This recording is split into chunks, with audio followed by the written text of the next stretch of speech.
bago ako nasasaktan agad.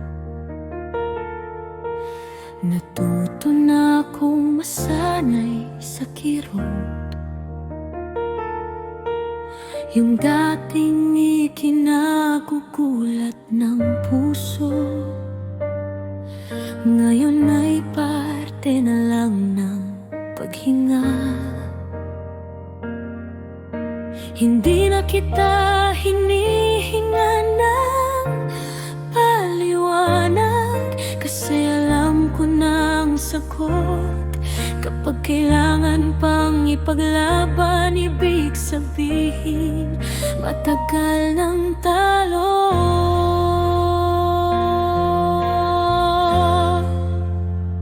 Inantay ko na lang ang sandaling hindi na kita kailangan.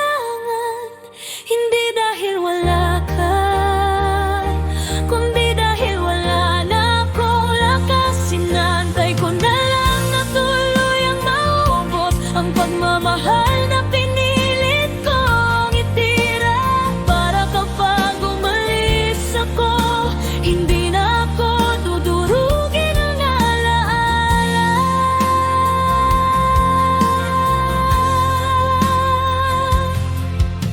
Ginugol ko ang sarili ko sa pagitan ng mga salitang hindi mo sinabi. Sa bawat okay lang na binitiwan ko, may bahagi sa'kin na tuluyang nawala. Hindi mo naman ako sinaktan nang minsan, ginawa mo yun araw-araw sa paraan ng hindi pagpili at paulit-ulit na pag-iwan. Inantay ko na lang ang sandaling hindi na ako aasa, hindi dahil wala nang pangarap, kundi dahil ikaw ang dahilan. Inantay ko na lang na tuluyang maubos ang luha na hindi ko na ipakita, para pagtalikod ko, hindi na akong mabasag sa gitna ng daan.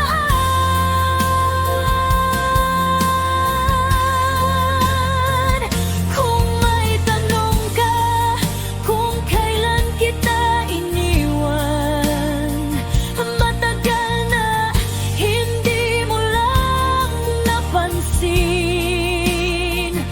Sa bawat beses na pinili mo ang sarili mo at iniwan akong mag-isa sa atin.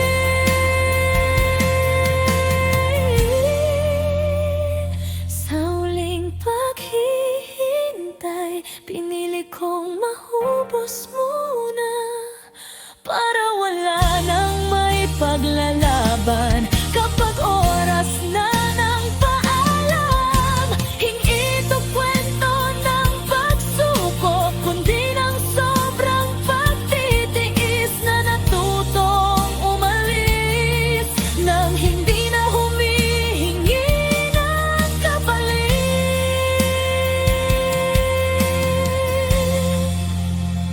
Hindi na ako